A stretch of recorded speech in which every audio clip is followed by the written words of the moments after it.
Welcome to Investing Insights. I'm your host, Ivana Hampton. Health savings accounts offer a tax-efficient way to save for medical costs. Every year, Morningstar analyzes the HSA landscape and rates top providers. And we'll hear from the lead researcher later in the show. But first, I'll talk with Morningstar Inc. editor Margaret Giles about what you should know about HSAs and how to maximize their tax benefits. Margaret has co-written Morningstar's Guide to HSAs, and she's here with me now as I pivot. Thank you for being here, Margaret. Happy to be here. So you have coordinated Morningstar's HSA coverage on Morningstar.com for several years. This year's guide looks great. I want to get into what is an HSA and how does it work? Right. So it's important to know the basics before we get into the ratings down the road, right? So HSAs are tax advantage accounts that let you save for medical costs. And there's two sides of them. There's the spending account side, which basically acts like a checking account where you put money in and then you can take money out to pay for qualified medical expenses. But the real kind of power of HSAs is they have this other element, which is an investing account. And so you can do either one or both, but you can put money in and then similar to another kind of, investment account, you can put your money in and then choose from a menu of funds to actually invest your money and have that money grow so that you can use it down the line. How do you know if you're eligible to have an HSA? Right. So HSAs are only available if you have a high deductible healthcare plan. And then a couple other rules there. You can't be a dependent on someone else's tax return and you can't be enrolled in Medicare. But that's really the high deductible healthcare plan is the main kind of limitation there. Now, the spending part sounds pretty similar to a flexible spending account or FSA. How are these two different? Right. So there's actually some confusion. I think people tend to underuse HSAs because they think that they're subject to the limitations of flexible spending accounts. But actually, with a flexible spending account, you are limited in the amount that you can actually roll over. It's kind of a use it or lose it situation where you are funding it up front. You decide I'm going to put X number of dollars in. And then once you hit the end of that period, you can only roll over a limited amount. And so you have to really be careful about how much you're putting in. With an HSA, however, you keep it no matter what. So you could change employers. You could hold on to that money for multiple years and never spend it. You're going to hold on to it the whole time. Again, the other difference here is that there's some restriction on who can have an HSA. With an FSA, no matter what type of healthcare plan you're in, you can have one versus HSA, again, high deductible only. But the main difference is you get to keep that money. And then, so that's on the spending side. And then HSA has this whole other element of the investing piece of things. That's some good information to know as open enrollment is about to begin for a lot of people. Mm-hmm. I often hear about the triple tax benefits of HSAs. Can you talk about what those are and how can someone maximize them? Right. So this is the big benefit of HSAs, right? So money goes in tax-free, it grows tax-free, and then you can take that money out tax-free if you're paying for qualified medical expenses. So that's everything from co-pays to going to the dentist to medications. And there's a whole long list. The IRS has it.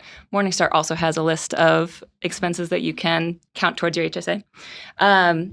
But the main way that you maximize an HSA is, again, I've kind of started to harp on it already, is the investing side of things. So to properly take advantage of the tax-free growth, you want to give your money an opportunity to grow. And so if you invest it and you don't take the money out and kind of have that long time horizon, you can basically take advantage of this tax-free compounding as long as you want. There's no, mandatory distributions that you have to take. You can wait as long as you want for your money to grow. If you use it just as a spending account, you get a little bit of growth too, but it's just not as much, right? It's a low interest rate that's paid on those accounts. Let's get more into the investing part. How do HSAs compare to other tax advantage accounts like 401ks and IRAs? Right. So it's similar in that you're funding it and then you're investing, right? But with those other tax advantage accounts, you basically get two of the three tax benefits, right? So with a traditional 401k or IRA, the money is going in pre-tax and it grows. But then when you take it out in retirement, you have to pay income tax. And then with Roth, it's basically the opposite, where money is going in that's already been taxed, and then it grows tax-free, and you get to take it out tax-free. So you get two of the three. HSA is the only account that gets all three of those tax benefits. But another similarity is that there are some penalties involved if you either take early withdrawals in the case of IRAs or 401ks, or you pay for non-medical expenses, non-qualified expenses. So on the IRA or 401k side, if you take money out before 59 and a half, you're going to pay an extra 10% tax penalty in addition to having to pay kind of your regular income tax. And then on an HSA side, it's actually 20% penalty for non-medical expenses until you hit 65. And then there's actually some more flexibility. Now, it may be hard to figure out how much you may need for medical costs in the future. Is it possible to save too much, Margaret, in an HSA? That is an important question. So it's kind of a yes, but there's a lot of escape valves that an HSA offers where you don't feel like you're going to be hard pressed to spend that money. So you've got a couple things you can do. The first one, which I personally think is a great almost kind of workaround, is if you save your receipts for your any medical expense, you can actually reimburse yourself years down the line. There's no time limit, right? So I could have a medical expense that I incur as long as you already have the HSA. If you incur it now, I could just pay for that expense out of pocket. But if I save the receipts, I can actually take a distribution years, 30 years down the road, and I can still kind of count that as a qualified medical expense and not have to pay any penalty. And so that's really good if you have a sudden kind of emergency expense that's non-medical related, right? Maybe there's a home improvement, you have to fix your roof at some point. You can take money out of your HSA as long as you've kept the receipts and show that you've paid out of pocket for those medical expenses. So that's kind of one escape valve where you're not just paying for medical expenses there. Another one is if you save your HSA until retirement, after age 65, you no longer suffer a tax penalty if you pay for non-qualified medical expenses. So this is an important one. And you basically are just taxed as income. So similar to taking a regular distribution from a traditional IRA or 401k, you're just going to pay the income tax. You're still not paying any taxes on the growth of your investments. And so that's another way. The last thing, though, the reason I said yes, but, is that you don't really want to leave behind your HSA. If you have, this is where beneficiaries become important. If your spouse is your beneficiary, they can use the HSA after you die. Sorry to talk about death here, but after you die, and they can continue to use the HSA and get the tax benefits. If your beneficiary is someone else, they actually lose all the tax benefits. So they have to pay, any money they take out, they have to basically treat it like it's been fully taxable. So they're paying taxes on the growth and the distribution. So really, if you want to take full advantage, you want to make sure that that money is getting used. So if you save an inordinate amount of money in an HSA, you could run into some problems, but otherwise, you've got some escape valves. All those are important to know. And yes, it's okay to talk about death because it's a part of life. Now, HSA offers a lot of benefits, but not all HSA providers are the same. You talked to the lead researcher on Morningstar's latest HSA landscape report about this year's best HSAs for spending and saving. Can you give us a preview? Because the conversation is coming up in this episode. Yeah, absolutely. So I talked to Senior Manager Research Analyst Greg Carlson with Morningstar Research Services, and we talked about the landscape at large and then the top-rated providers. Talk about if there's any differences, so stay tuned for that. Well, everyone, we're going to check out that conversation, and after that, we'll be back with Margaret to discuss some more about HSAs. How has the landscape of HSAs evolved over time? Sure. So assets have grown substantially since HSAs were introduced back in the 2000s. There's also been a round of industry consolidation more recently from 2019 to 2022. The good news is fees have gone down. Annual maintenance fees, which typically run $25 to $45, are increasingly being waived at lower and lower balance amounts or being eliminated completely. For example, 7 of the 11 HSA providers that we covered in the paper this year do not charge any sort of maintenance fee. It's also worth noting that there are often investing fees that are part of the bargain, in addition to the fees charged by the underlying funds that you invest in. Those are increasingly going away too, although at a slower rate. Got it. So it feels like there's been greater adoption of HSAs since they were founded, 20 some odd years ago. Has the adoption of HSAs gone hand in hand with more people being covered by those high deductible healthcare plans? Very much so. Over the past 15 years, for example, we've gone from having less than 5% of workers in high deductible healthcare plans to almost 1/3.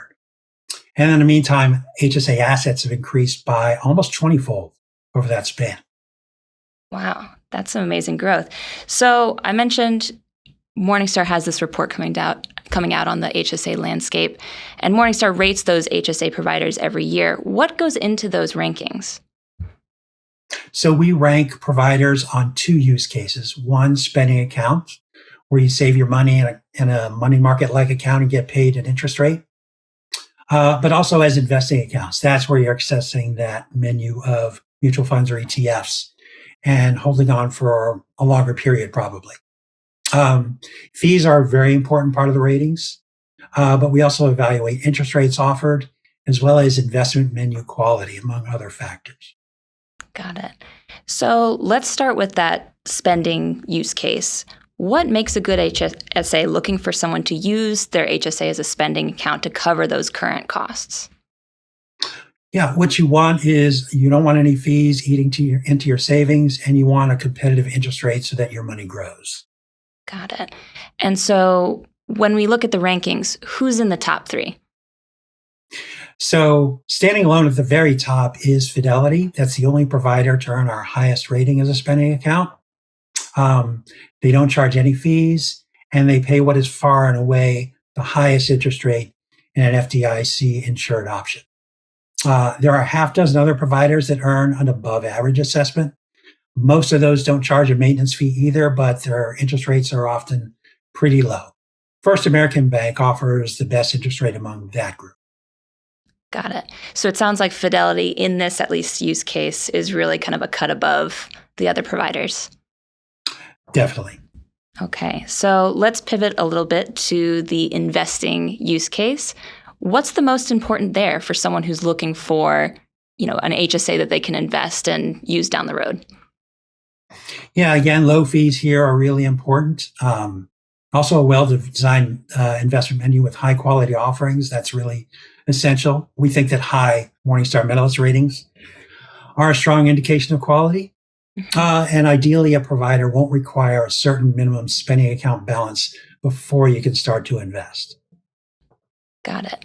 So what are the top three when it comes to the investing use case? Right. Here again, Fidelity earns the only high assessment.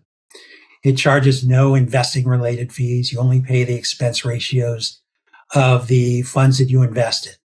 Its investment menu is also one of the better ones out there.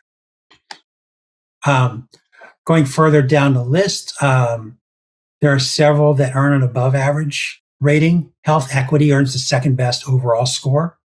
Its investment options are cheap and of high quality.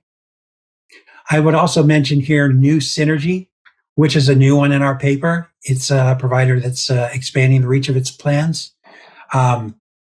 They have the most inexpensive investment menu, and it consists of high quality exchange traded funds. Most of those are in medalist ratings of gold. Got it. So it seems like Fidelity, again, is kind of at the top, but at least in this investing side of things, there are some close competitors there. Yes, there are. Okay. Well, I feel like we've covered a lot of ground from the basics to the landscape to the ratings. Thanks for being here today, Greg. I really appreciate it. Thanks for having me. Well, Margaret, great conversation with Greg. I really enjoyed it. I did want to ask you before we wrap up today's episode, what will the audience find in Morningstar's guide? And I want to get the name right, the best HSA providers. Yes, absolutely. So our guide is basically a one-stop shop for HSA information. So it covers the basics, like what we talked about, common questions like what are the contribution limits for this coming year? And then it also gets into the ratings. So it has the full set of ratings for both the investing accounts and spending accounts. And then it actually has what we think about each individual provider. So a lot of information there. I highly recommend checking it out. Of course. And everyone, you will find a link in the show notes. You'd want to check this out as you're preparing for open enrollment. Margaret, thank you for coming to the table. We've learned a lot from you today. Thanks for having me. Well, that wraps up this week's episode. Subscribe to Morningstar's YouTube channel to see new videos about investment ideas, market trends, and analyst insights. Thanks to senior video producer Jake Vankerson, content development editor Margaret Giles, and associate multimedia editor Jessica Bebel. And thank you for watching Investing Insights. I'm Ivana Hampton, lead multimedia editor of Morningstar. Take care.